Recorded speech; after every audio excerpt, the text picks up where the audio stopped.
বলবেন ওয়ামতাজুল ইয়াওমা আইয়ুহাল মুজরিমুন, এ সীমা লঙ্ঘনকারীরা, এই অপরাধীরা, তোমরা আমাদের জান্নাতের বান্দা থেকে ভিন্ন হয়ে যাও, তোমাদের আজকে এখানে জায়গা নেই। তোমরা ভিন্ন হয়ে যাও, ভিন্ন হয়ে যাও, জান্নাতীদের সাথে আজ তোমাদের জায়গা নাই। তোমরা এখান থেকে চলে যাও, ওদেরকে জাহান্নামে নিক্ষেপ করো, ওদেরকে জাহান্নামে নিক্ষেপ করো। আলাম আহাদ ইলাইকুম ইয়া বানি আদম আল্লা তা'বুদু শাইতান, আল্লাহ তাআলা বলেন, হে আদম সন্তান, আমি তোমাদেরকে কি নির্দেশ করি নাই যে তোমরা শয়তানের ইবাদত করবে না, শয়তানের অনুসরণ করবে না? যদি তোমরা করো তাহলে তোমরা জাহান্নামে যাবে।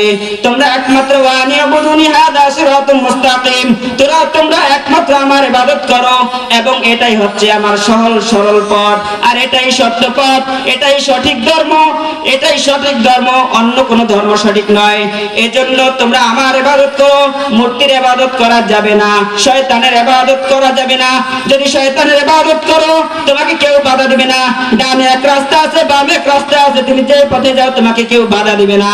তোমার ইচ্ছা তুমি যেতে পারো, তোমার ভালো রাস্তা আছে যেতে পারো, খারাপ রাস্তা আছে তাও যেতে পারো, জাহান্নাম আছে যেতে পারো, জান্নাত আছে তুমি যেতে পারো। ভালো আমল করবা জান্নাতে যাইবা, খারাপ আমল করবা জাহান্নামে যাইবা। এজন্য জাহান্নামের আগুন সহ্য করার মতো ক্ষমতা আমাদের নেই, এজন্য আমাদের ভালো আমল করতে হবে।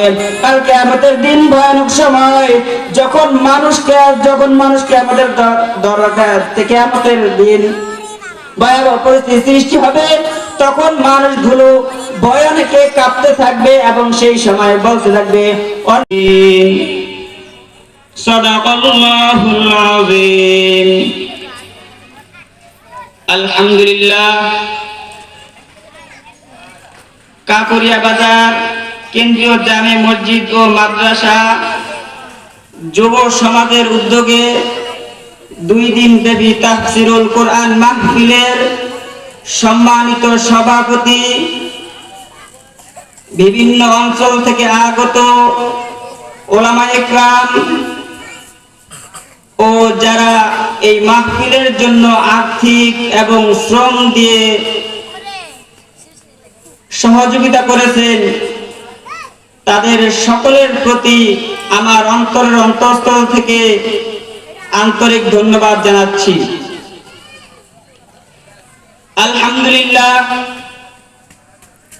আজকে আমরা এমন একটি অনুষ্ঠানে এসে উপস্থিত হয়েছি, নবী আলাইহিস সালাতু ওয়াস সালামের হাদিস অনুযায়ী তার বাণী, যেখানে আল্লাহ ও তার রাসূলের আলোচনা হয়, যেখানে কোরআন ও হাদিসের আলোচনা হয়, সেই মজলিসের চারপাশ তার রহমতের ফেরেশতারা বেষ্টন করে ফেলে এবং তার রহমতের ফেরেশতা সর্বদা সেই মজলিসের জন্য দোয়া করতে থাকে এবং সেই মজলিসে যারা আছে তাদের কাছে ফেরেশতাদের কাছে আল্লাহ পাক রব্বুল আলামিন জানতে চায়, হে ফেরেশতা, এই মজলিসে আমার যে বান্দারা এসে উপস্থিত হয়েছে তারা কেন এসেছে?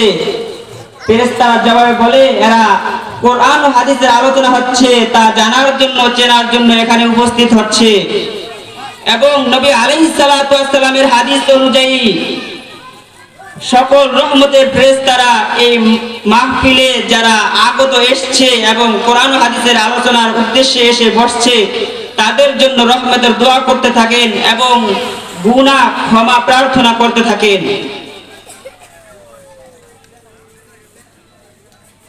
আলহামদুলিল্লাহ,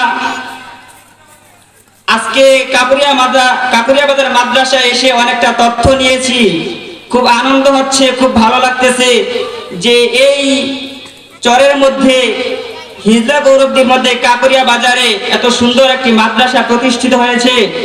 যে মাদ্রাসা হেফজখানা চালু হয়েছে, হেফজখানা থেকে হাফেজও বের হয়েছে, এটা আমি জানতাম না, কারণ দেশে তো বেশি একটা সময় থাকি না, এজন্য জানি না। কাকরিয়া বাজার মাদ্রাসা থেকে হাফেজ হয়েছে শুনলাম, একজনের বয়স হচ্ছে 9 বছর, আরেকজন হচ্ছে 15 থেকে 16 বছর হতে পারে। এটা কি আমাদের এলাকার জন্য গৌরব? এটা আমাদের এলাকার জন্য গৌরব। আমাদের এলাকার পোলাপানদের দ্বীনি ইলম অর্জন করার জন্য আমাদের দূর কোথাও যেতে হবে না, আমাদের সন্নিকটে সেই প্রতিষ্ঠান, সেই ইন্ডাস্ট্রি, কারখানা চালু হয়ে যাচ্ছে। এতে আমরা খুশি না বেজার?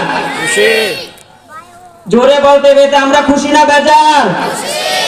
এবং আমি এই এলাকার কৃতি সন্তান হিসেবে আশা করছি মাদ্রাসার প্রতি যতটুকু সম্ভব দৃষ্টি রাখবো, সুদৃষ্টি রাখবো। আগামী রমজান থেকে ইনশাল্লাহ আশা করি এখানে কাকরিয়া বাজার মাদ্রাসায় কিতাব বিভাগ চালু হবে। এটা আপনারা চান কি চান না? হাফেজ হয়ে ছেলেদের জন্য অন্য কোথাও যেন মাওলানা তথা দাওরা হাদিস শেষ করার জন্য অন্য কোথাও যেতে না হয়। আশা করি এখানে ইনশাআল্লাহ যেন সমাপ্তি করতে পারে, সেই তৌফিক আল্লাহ যেন দান করে। এজন্য সকলেই সার্বিক সহযোগিতা করবেন এবং এই মাদ্রাসার প্রতি সুদৃষ্টি রাখবেন। যাই হোক, আমি হাদিস থেকে একখান হাদিস তেলাওয়াত করেছি এবং কোরআনুল কারীমের কিছু আয়াত তেলাওয়াত করেছি। আয়াতের উপর আলোচনা করার চেষ্টা করব, যেহেতু সময় একেবারে সংক্ষিপ্ত। আমাদের অনেক দূর থেকে আগত মেহমান আছেন, ওলামা একরাম আছেন, তারা অনেক বড় বড় আলেম, আল্লাহর বান্দা, তারা বয়ান করবেন। এজন্য সময় সংক্ষিপ্ত। এর মধ্যে যতটুকু সম্ভব আমি ইনশাআল্লাহ কোরআন ও হাদিস থেকে আলোচনা করব। আমি যে হাদিস কেন তেলাওয়াত করেছি, তলাবুল ইলমি ফারিদাতুন আলা কুল্লি মুসলিম। হাদিস হচ্ছে যে প্রত্যেক মুসলমানের উপর দ্বীনি ইলম অর্জন করা এটা ফরজ। প্রত্যেক মুসলমানের জন্য দ্বীনি ইলম অর্জন করা ফরজ। এর মানে হচ্ছে আলেম হতে হবে এটা না, কোরআনের হাফেজ হতে হবে এটা না।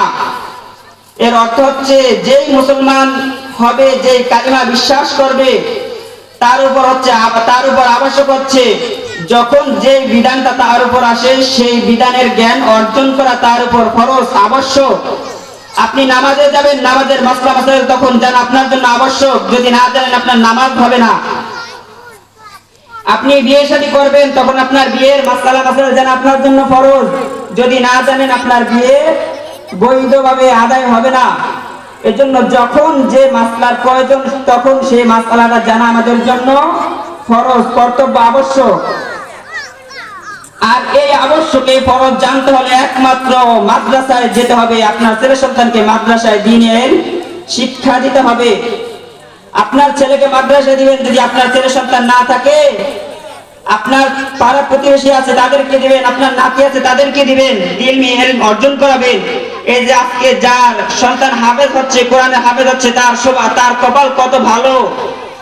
হাদিসে আসছে একজন হাফেজ, এক হাদিসে আসছে একজন হাফেজ তার 14 জন পুরুষকে জাহান্নামী, যারা জাহান্নামী গুনাহের কারণে জাহান্নামে চলে যাবে, তাদেরকে সুপারিশ করে 14 জন ব্যক্তিকে জান্নাতে নিয়ে যাবে।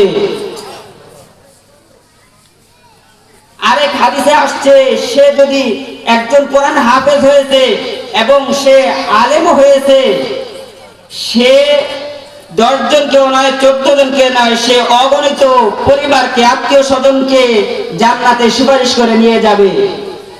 এটা আমরা চাই কি চাই না? আমাদের যাদের ছেলে সন্তান আছে সকলেই কাকরিয়া বাজার মাদ্রাসায় দিব তো, ইলমে দ্বীন অর্জন করা শিখাবো তো। আপনি আপনার ছেলে সন্তানকে ইঞ্জিনিয়ার বানান, ডাক্তার বানান, না বলি না, কিন্তু এর পাশাপাশি দ্বীন ইলম অর্জন করার, ছোট বয়সে কোরআন শিক্ষা দেন, জরুরি মাসলা মাসাইলগুলো জানান।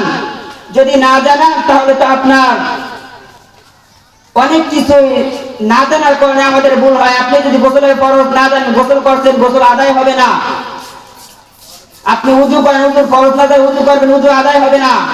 এজন্য এই সমস্ত বিষয়গুলো জানতে হলে আমাদের কওমি মাদ্রাসায় যে প্রথমে নুরানি বিভাগ শিক্ষা দেওয়া হয়, কমাস কম প্রত্যেকের সন্তানকে এই নুরানি বিভাগে দিয়ে এই জ্ঞানটুকু অর্জন করা আমাদের জন্য আবশ্যক।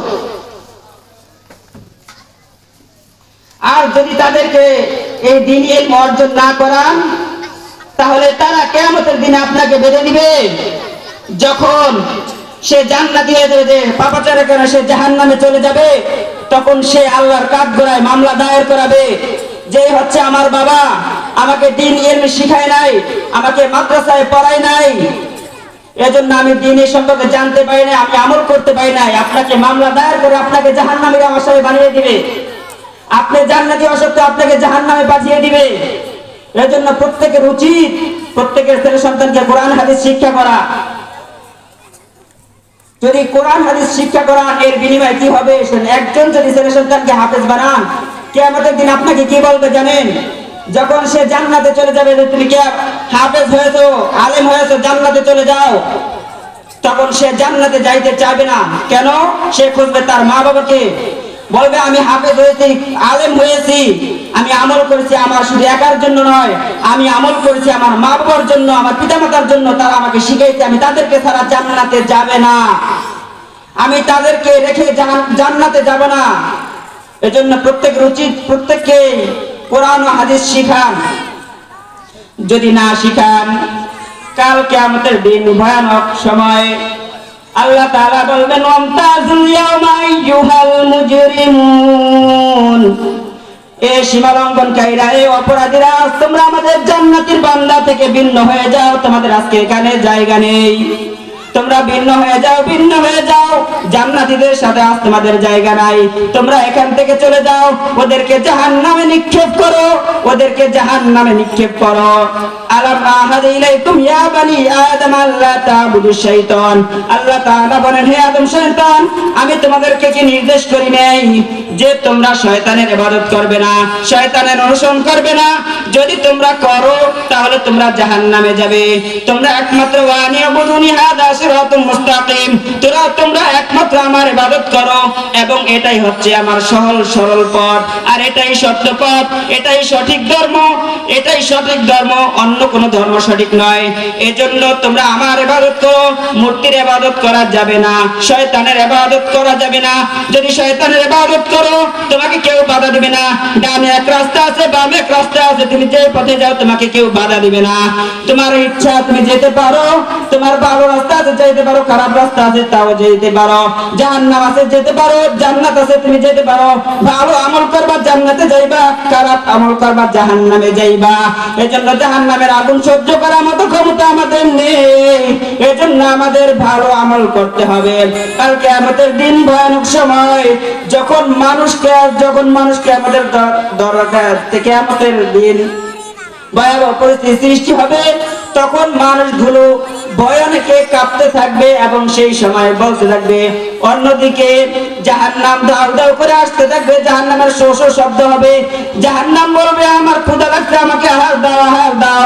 এই সময় আল্লাহ তাআলা বলবেন এই ফেরেশতা যারা জাহান্নামে, ওদের পায়ে আগুনের শিকল লাগাও, আগুনের শিকল লাগাও, ওদেরকে জাহান্নামে নিক্ষেপ করো, ওদেরকে জাহান্নামে নিক্ষেপ করো। তখন জাহান্নামীদের পায়ে আগুনের শিকল লাগে, ওদেরকে জাহান্নামে নিক্ষেপ করা হবে।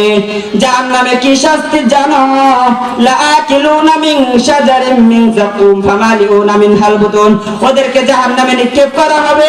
জাহান্নাম এমন একটা জায়গা যেখানে ওদেরকে জাকুম বৃক্ষ খাওয়ানো হবে, জাকুম বৃক্ষ খাওয়ানো হবে। শুধু তাই নয়, ওদেরকে ফুটন্ত পানি, গরম পানি খাওয়ানো হবে। ফুটন্ত গরম পানির ফলে ওরা কি করবে? ওদের নারী ভুঁড়ি গলে গলে পায়খানার রাস্তা দিয়ে বের হয়ে যাবে। এজন্য ভাই বন্ধুগণ, সময় সংক্ষিপ্ত, বেশি আলোচনা করতে পারছি না, এজন্য সকলের প্রতি বিভিন্ন অনুরোধ রইল, আপনারা সকলের সন্তানকে কোরআন হাদিস শিক্ষা দিবেন এবং সকলেই 5 ওয়াক্ত নামাজ জামাতের সাথে আদায় করবেন, কোরআন হাদিস শিখবেন, জানবেন, মাদ্রাসার ছাত্রদেরকে ভালোবাসবেন, ওদেরকে ভালোবাসবেন। আল মারউ মা মান আহাব্বা, আপনি যাকে ভালোবাসবেন তার সাথে আপনার কিয়ামত হবে। এজন্য আলেমদের সাথে ভালোবাসা রাখবেন, কিয়ামতের দিন তারা আপনার সুপারিশ করবে, তারা আপনার সাথে থাকবে, হাসর নাসর আপনাদেরই হবে।